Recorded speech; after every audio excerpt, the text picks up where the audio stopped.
Fala, galerinha, tudo bem? Olha nós aqui de novo, tá? Estamos juntinhos com novidade para ti. Mas antes de assistir o próximo vídeo, por favor, dá um like, te inscreve no canal. Lembra que você é necessário para fazer esse projeto crescer e a gente conta com a tua participação. Vem comigo! Bem, galera, então é isso aí, né? Vamos começar aqui com uma revisão de espelhos esféricos, onde a gente vai falar de algumas características, né? Então, para começar, você não pode esquecer, né, que todo espelho esférico ele é uma calota, né, de uma esfera metálica, que tem um alto poder de reflexão, né? Repara que se você pegar a colher, aquela parte daquela região da colher, que ela tem aquela concavidade, ali tu tem um espelho, né? Então, dependendo da face que você olhe, você tem um espelho côncavo e um espelho convexo. Aí você pergunta assim, Paulo, o que é um espelho côncavo, o que é um espelho convexo? Né? Então, o espelho côncavo, gente, é quando você trabalha com essa parte interna bem aí, ó, do espelho, né? Já o espelho convexo é quando você trabalha com a parte externa. Então, só repetindo para ti, ó, região côncava é a parte interna da esfera e a região convexa é a parte externa, né, dessa mesma esfera. Perfeito?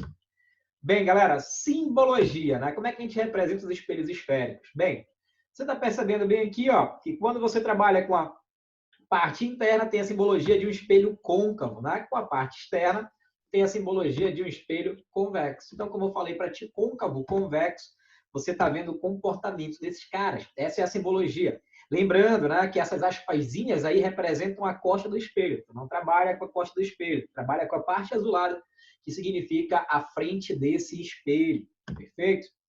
Elementos, né? Lembra que na ótica tu tens o eixo principal. Esse eixo principal, ele corta a esfera bem ao meio, tá? Então, repara, nesse eixo principal, o primeiro ponto é aquele ponto que divide o espelho ao meio, tu chamas de vértice, ok?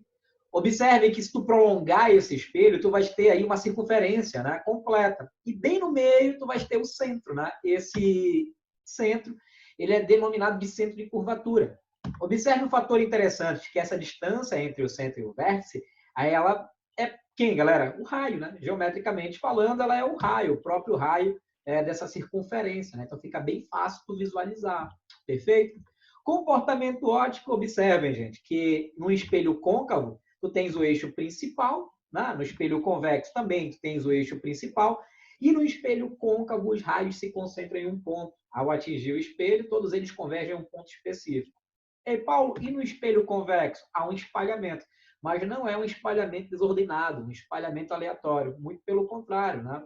Observem que se você pegar esse raio aí, né, que espalhou, que a gente chama de divergir, espalhar, né, e prolongar, o prolongamento dele se encontra no ponto que é justamente o foco.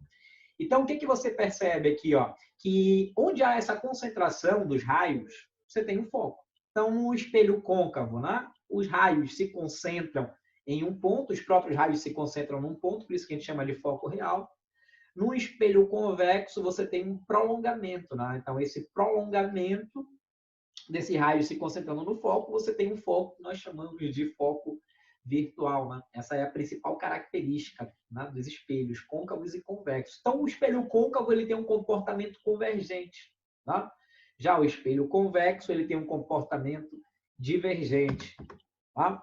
Uma imagem real do que a gente acabou de falar, olha só, essa está representada na figura, uma imagem produzida em laboratório. Você tem aqui na primeira imagem, à sua esquerda, né, o comportamento de um espelho côncavo. Você tem feixes de luz, ao atingir o espelho, eles convergem para um ponto específico, que seria o foco real.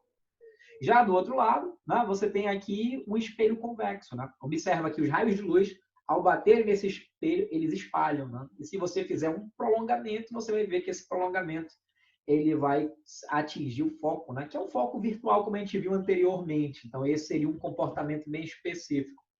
A gente faz uma analogia aqui, né? Repara que tens uma lente, essa lente é uma lente convergente. A lente convergente, ela trabalha com concentração, então ela converge os raios, né? Algo semelhante ocorre nos espelhos, deixando bem claro que lá em cima, na primeira imagem, nas lentes, tem o fenômeno da refração e aqui nos espelhos tem o fenômeno do quê? Da reflexão. Por isso que a gente fala, né? Que o espelho côncavo, ele tem a capacidade de convergir esses raios, né? Porque eles estão se encontrando. Mas não esqueçam, não confundam. São fenômenos diferentes. Lá em cima, refração, aqui embaixo, reflexão. Ok, senhores? Olha só. Tá? Bem, e aí então você tem o eixo principal de um espelho esférico, né? Nesse caso, o espelho que você está vendo aí é um espelho côncavo. Nós falamos aí do vértice, nós falamos do centro de curvatura, né? E não esqueça que justamente tem um foco. O que é o foco?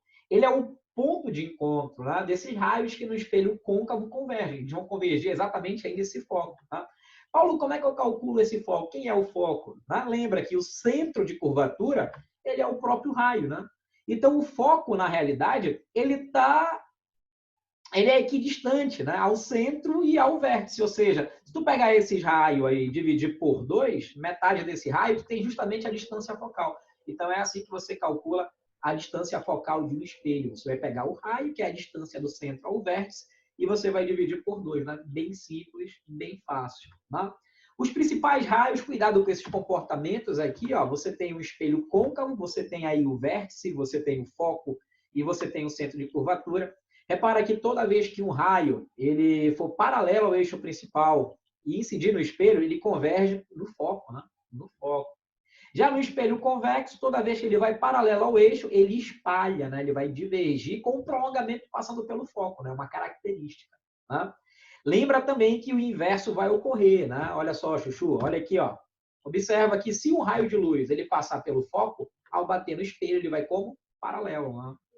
A mesma coisa no espelho convexo. Repara que no espelho convexo, se ele for em direção ao foco, ao bater no espelho, olha só, ele reflete, né, paralelo ao eixo principal. Né? Seriam as configurações aí.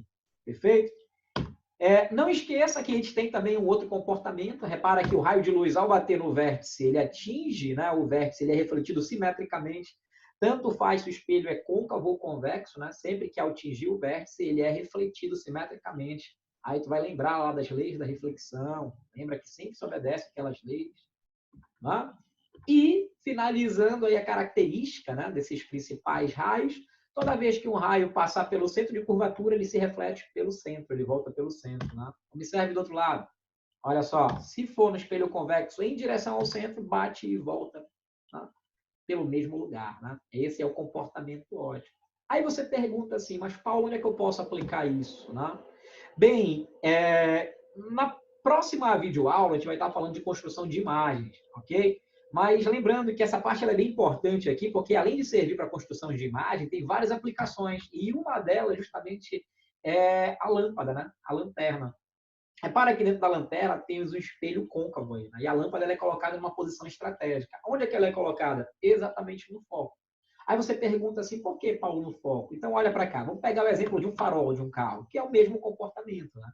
Repara que dentro você tem um espelho côncavo e eu vou colocar a luz, a lâmpada, né, bem no foco. Aí o foco, né? E nesse foco eu coloco a lâmpada. O que a gente observa? Que toda vez que o raio de luz ele sai do foco, ao atingir o espelho, o que acontece? Eles vão paralelo ao eixo. E isso me dá uma maior visibilidade, porque meus raios de luz paralelos, eu estou concentrando esses raios de luz, né, fazendo com que essa luz atinja um longo caminho. Então, com isso, facilita a visualização. Tá? Então, seria uma aplicação.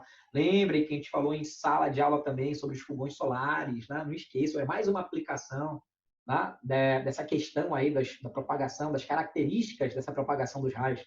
Perfeito, gente? Lembram dos espelhos gaussianos? Os espelhos gaussianos eles têm que ter um ângulo menor ou igual a 10 graus, né? Ou seja, tu tens aí pequena abertura, é algo comparável com uma imagem mais nítida, né? Os espelhos não gaussianos, tu tens aqui, olha só, a deformação, né? Que é esse caso da imagem que você está vendo aí. Né? Repara que você tem uma imagem distorcida. Então, esses seriam os casos dos espelhos não gaussianos. Pois é. Infelizmente, nosso vídeo chega ao fim, mas eu espero que ele tenha atendido às suas necessidades. Espero ter deixado a física um pouquinho mais fácil para ti. Afinal de contas, esse é o intuito e esse é o nosso objetivo. Estaremos juntos de novo. Um abraço e até a próxima. Obrigado.